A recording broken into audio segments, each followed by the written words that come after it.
Good morning. Hey, as we're in this Lemonade series, the question I have for us is, how do we experience the sweetness of God in the midst of the bitterness of life, right? Like, that God is good even when life is not, and sometimes we lose sight of that. So what I have here today is I don't have lemonade, but this is just sugar water. That's all that is. That's basically hummingbird food, right? Like, that's not good. It's not particularly delicious, right?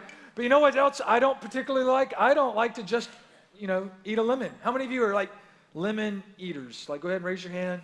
Really?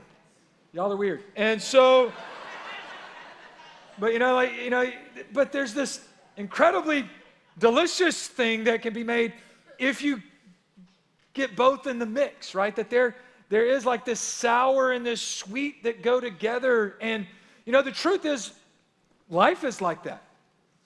But our problem is when life gets sour, everything gets sour. Like, something starts going wrong in life, everything's wrong in life.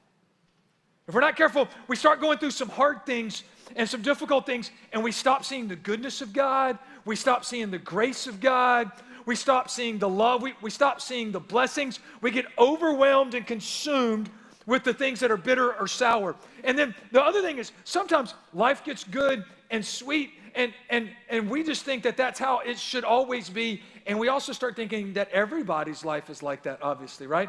The Bible tells us that we're supposed to rejoice with those who rejoice and mourn with those who mourn. But I'll tell you this, when I'm having a sweet season in life and I'm kind of like at a God's blessing me party, I don't want to mourn. But that's what God's called us to be, that to have all of this in our life at the same time and to see Him in all of it. And we tend to only see God when it's sweet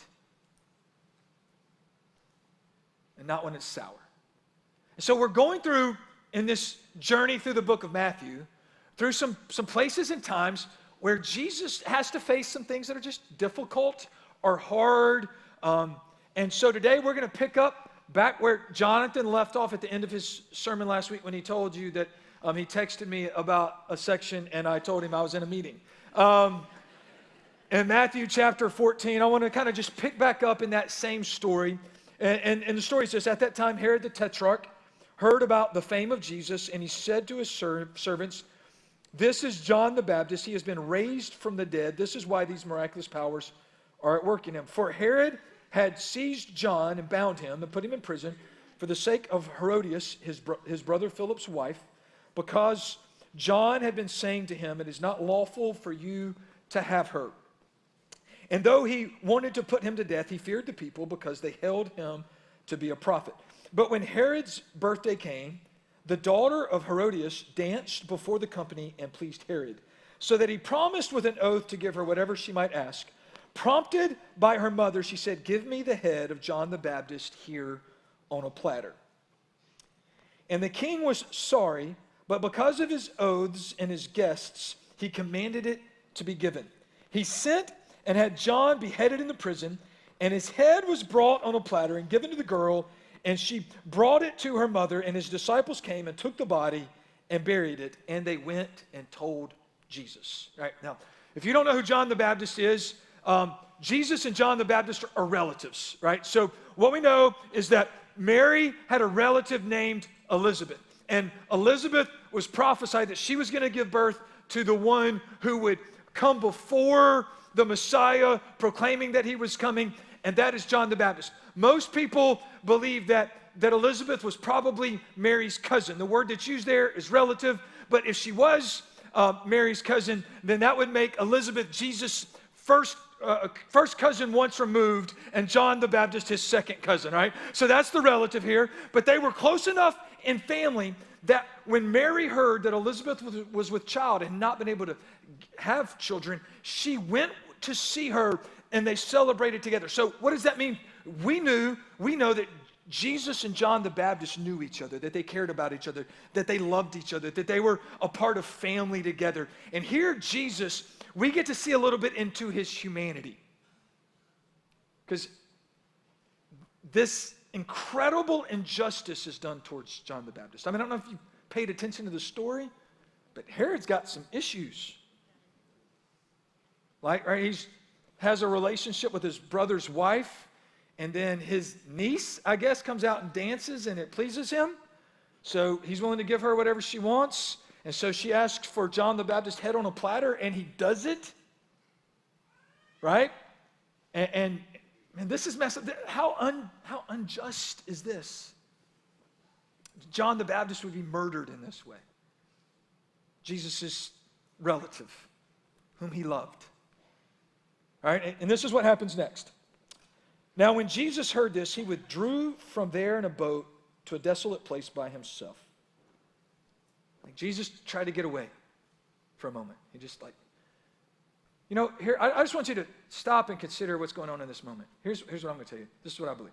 Jesus was sad. Jesus got sad too. He had lost someone he loved. And he just needed to deal with it. And he didn't want anybody else around while he was dealing with it. Anybody ever felt that way? I need to deal with something, and so what I want is for all of you to go away so I can deal with it a little bit. That's what Jesus was trying to do here in this moment. He was trying to get alone with the Father and spend some time because he was sad and he was grieved. And I actually want to challenge you to consider this a little bit further. See, because we all struggle when we see injustice, when we face injustice, when someone that we love is wronged. I want you to consider for a moment that Jesus, who is the King of Kings and Lord of Lords, the maker of the heavens and the earth, one who had authority to change things when he chose to, had not, he had to accept that this has happened, right? And I didn't do anything about it. He actually chose not to do anything about it. Over and over again, we're going to see places where there are injustice in the world while Jesus lives in it, and he doesn't do anything about it. He doesn't turn over every table.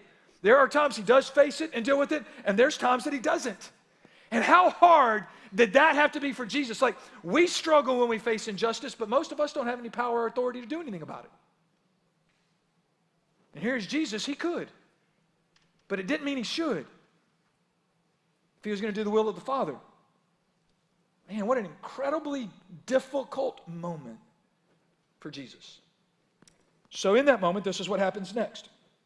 But when the crowds heard it, they followed him on foot from the towns. When he went ashore, he saw a great crowd, and he had compassion on them and healed their sick. So when he got away, everybody chased him. Any of you ever felt like that? Moms with small children, you ever try to go to the bathroom? Right? Go away. Leave me alone for a moment. Dads, day's finally over. You're done with all the stuff. And about the time you sit in the comfortable chair, hey, Dad, can we? Yeah. Or no, we can't. The boogeyman's outside. And so,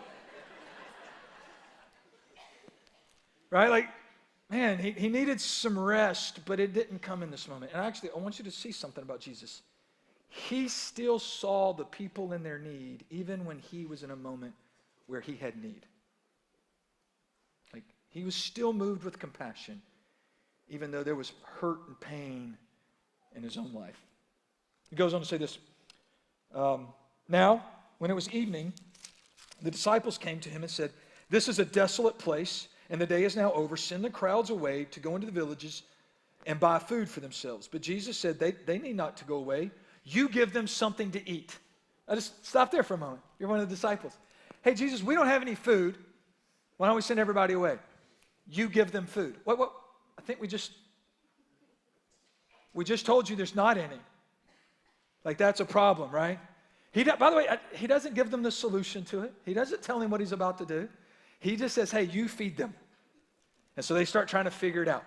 Some of you have maybe been there with the Lord before. He told you to do something, and you're like, okay, well, let's start figuring that out. They said to him, we only have 5 loaves here and 2 fish. This is not much of a dinner. This is like a snack for most of us. And he said, bring them here to me. I only have this. Bring it to me, is what Jesus says. This is all I have. By the way, how many of you ever felt that way? Hey, Jesus, this is all I have. You know what he's saying to you? Bring it to me. Then he ordered the crowds to sit down on the grass, and taking 5 loaves and the 2 fish, he looked up to heaven and said a blessing. Then he broke the loaves and gave them to the disciples, and the disciples gave them to the crowds. And they all ate and were satisfied, and they took up 12 baskets full of broken pieces left over. And those who ate were about 5,000 men, besides women and children. What? They had leftovers. Who loves leftovers? Raise your hand, leftover lover. Like, all right, yeah. Some of you throw perfectly good food away. What's wrong with you? You were not raised in my mama's house. That's what I'll say is wrong with you, all right? But they all ate, they were satisfied, and they were leftovers. I wonder this, though, like, when did it start multiplying?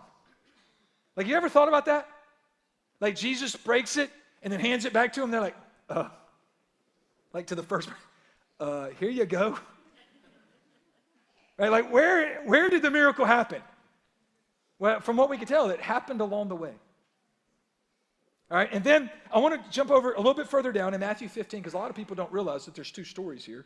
I want to go ahead and cover this one because they're similar. It says in Matthew 15:32, that Jesus called the disciples to him and said, I have compassion on the crowd because they have been with me now 3 days and have nothing to eat.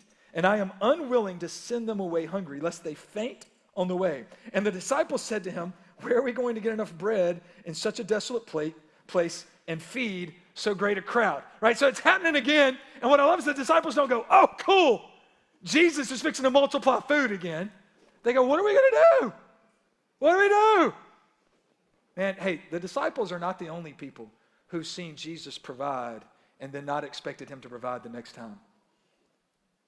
And they're not the only people who forgot his goodness somewhere along the way. All right, so it goes on, and it says this. And Jesus said to them, how many loaves do you have? They said, 7 and a few small fish. And directing the crowd to sit down on the ground, he took the 7 loaves and the fish, and having given thanks, he broke them and gave them to the disciples, and the disciples gave them to the crowds. And they all ate and were satisfied, and they took up 7 baskets full of broken pieces left over. Those who were there were 4,000 men, besides women and children. And after sending away the crowds, he got into the boat and went to the region of Megiddo. So here we are, and here's the word that I want us to talk about today, and it's just this word. It's just the word just. Like, we're going to deal with the word in more than one way. Jesus deals with something that we would say is not just. And we live in a world where we believe we should experience justice all the time. But you're not going to. You're going to experience some things that are not right. You will be wronged in this life. How do you experience the goodness of God in the midst of those moments? We see the disciples say, Lord, we just have this. This is all we have. We don't have much. We just have this. So here's the challenge I want to give you today is just is enough. It's enough. So today I want us to learn this truth, to see it in more than one way as we learn from the life of Jesus. And so here's the first principle. Injustice never justifies. You know, Jonathan said this about Jesus last week, that when injustice was done in the death of John the Baptist, what did Jesus do? He did nothing. He didn't go do anything about it. He didn't go strike anyone down. He didn't, by his authority and power, remove Herod from his position. He actually continued to respect with his own life the governing authorities. He would later submit himself to them and allow them to nail him to a cross that he might die, right? And injustice never justifies. Wrong done to you will never make right wrong done by you. Wrong done to you will never make right wrong done by you. Someone sinning against you will never make righteous and holy sin done by you. And that's a tough truth because we have to learn how to trust the Lord with that. How do I trust the Lord with that? You know, it talks about this in Romans, that like when we've had wrong done to us, that we should give it to the Lord, that vengeance is the Lord's, and it'll be like he will pile burning coals on their head, right? And I'm like, Lord, I want to see the coals. Like, I don't want to just hear about them. I want to see the evidence of it, right? And so how do we trust the Lord when we are facing and dealing with things that are unjust? Now, by the way, I do want to say this. There are times in the face of injustice that it is right to do some things that would normally, in other situations, not be right. Like, there is a time where war is righteous. Right? That's found in Scripture. Those stories are there. Right? And we're not justifying something wrong. Something is right because something is so wrong. But injustice never justifies our sin. And the thing that we have to learn how to do is we have to learn how to trust God. We have to trust the Father with it. And so we face injustice more than we fight injustice. Like, we're going to face it. We're going to stand on what is true and what is right. We're going to be people who stand in the truth, on the truth, and for the truth. We're not going to back down about it. We're not going to apologize for it. But not everything is going to be changed here. Like, Jesus faced injustice in certain ways. Like, there is the time where he went in and turned over the tables in the temple because they had turned the house of his father into a den of thieves. But you know what? He didn't go into every dishonest business and turn over the tables.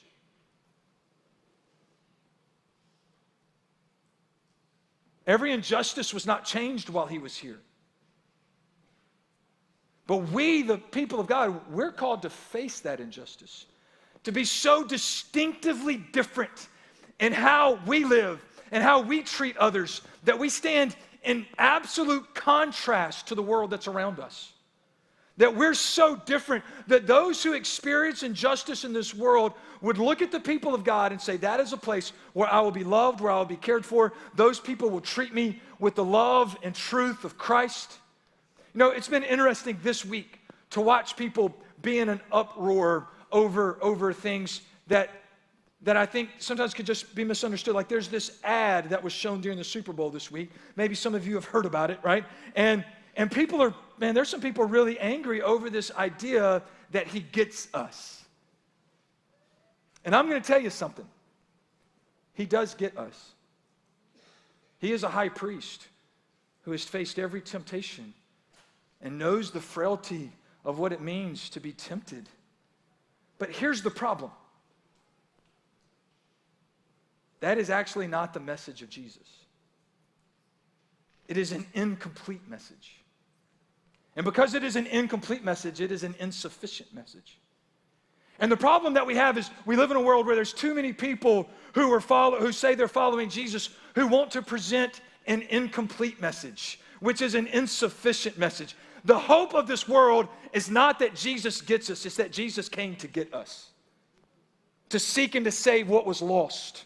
That he would pay in his own body the price of justice for your sin. That God, who is holy and righteous, he is going to judge sin. And he judged it in Jesus. And if you would believe in him, you would be justified. You would be made right in him, even though you were wrong before him. That is the message of Jesus.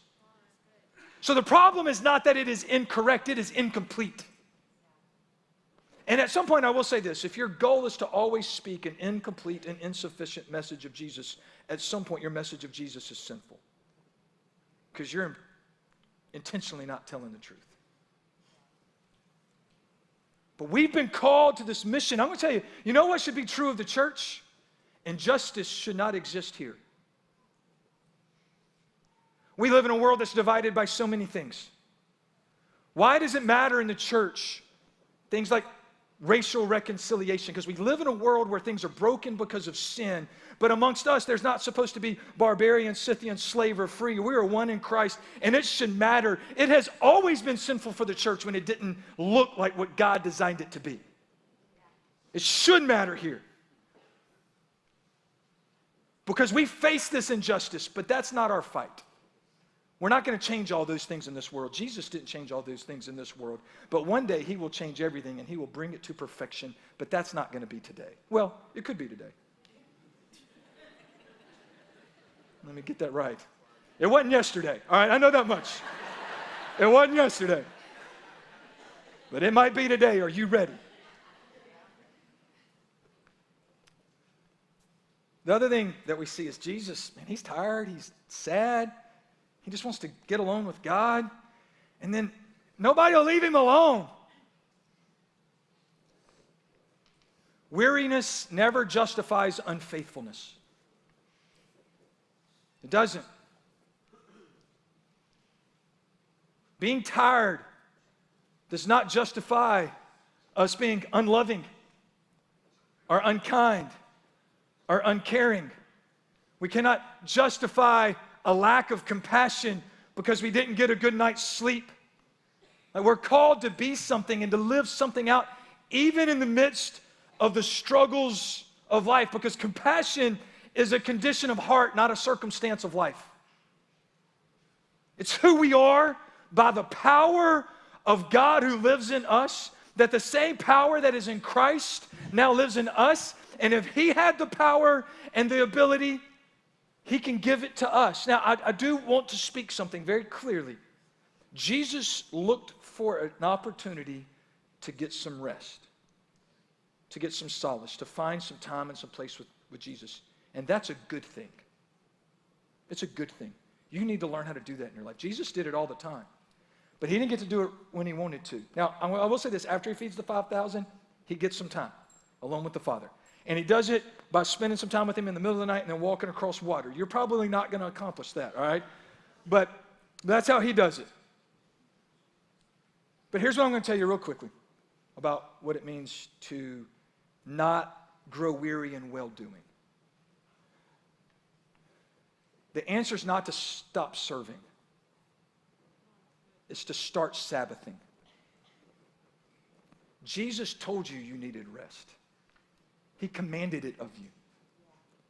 He laid out a plan for you to find rest as a regular pattern in your life, for you to stop and focus on him and not on everything else in this world, to see him, to rest in him. And the reason why you stopped serving is at some point you stopped Sabbathing. I'm going to tell you something I do. Sundays are not a day of rest for me. Like, I'm not going to get up late on a Sunday morning and enjoy a slow cup of coffee, right? And then come and then get to go home. Like, that's not what a Sunday looks like for me. So I take Fridays off, and I'm off. Like, now, if somebody is sick, seriously, or dying at the hospital, if a family calls me and they're in a crisis, like, I'm going to show up. Like, I didn't die on Friday, right? Like, I'm not done. But I'm going to take a break. I'm going to find some rest. Like if somebody calls me, I've had to deal with this with a few staff members who want to maybe every once in a while call me on something that doesn't need to be done on Friday because for some reason they're working on Friday. You know what I tell them? I can do that Monday. Now I'm going to tell you this. Because I Sabbath, I'm going to be able to keep showing up. The Lord's commanded it of you. But the answer was never to stop serving. Are you finding time with the Lord? Is it a part of a pattern and obedience in your life? If you want to be faithful, you're going to have to be obedient. And then kind of get to the story about the 5,000. And Jesus says, hey, you need to feed all these people, right? Lord, we only have this. We just, some fish and some bread. I don't know what kind of fish they are. Like, from what I was kind of reading, what I understand is like they're not fish I want to eat. Like, it's not fried catfish for sure. Like the other day, we accidentally got a pizza with anchovies on them, and that's some kind of gross. People intentionally eat that stuff. That's bad.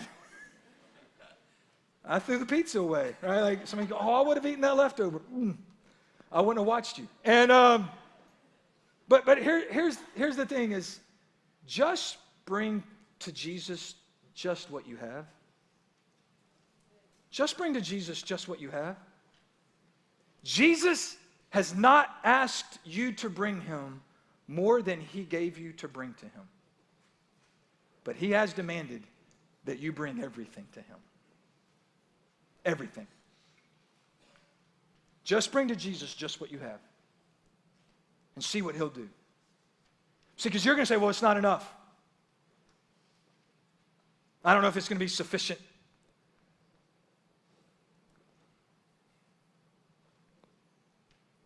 Today, I brought one other thing. I made my first charcuterie board. I'm not going to turn it too much because stuff will slide off of it. I actually bought one that was pre-made, and I thought I was just going to open it, and it was already out. And I opened it, and it was just in packages, like packages inside of packages. And I was like, man, and I actually had to do this myself when he was out of town. And so there's a charcuterie board. You know what is actually similar in content to charcuterie board? A Lunchable. They're very similar and what exists in them, but one of them's fancy and one of them's not, right? But here's what I'm gonna challenge some of you with. Some of you want God to do a charcuterie board work through your life, but you won't give him your Lunchable. You won't give him what you have. Like, for some person in the crowd, for everyone to get lunch, they had to give up their lunch. Now, I don't know about you. I mean, like, why didn't you bring your lunch? I packed my food. You don't get it. That's your fault. Because I'm also going to tell you this. Every time you give up your lunch for the Lord, doesn't mean he's going to provide a feast for a crowd. Sometimes when you give up your lunch, you don't eat lunch. But are you going to trust him with it? Because when you trust him with it, you no longer have it. You're going to trust him with your finances. Not, I'm going to give to you when I have enough that I think I can give to you.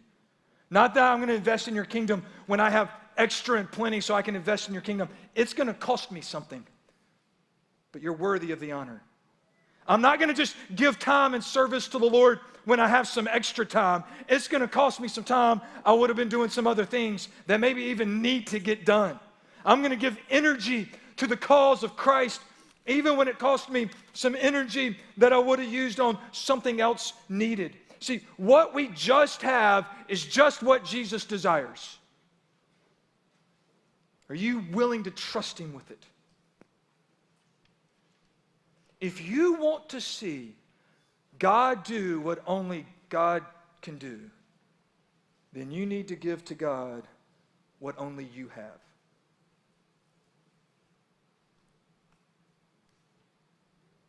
You need to give to God what only you have. And see what he will do. And then the last principle that I think comes from this, if we're going to experience the goodness of God in the midst of the difficulty of life. I think about this moment. I really thought about this week, like try to picture it. Like Jesus is up there praying over like this little bit of food in front of this massive crowd. I just wonder, like, what were the disciples thinking? Like, what is he doing? Like,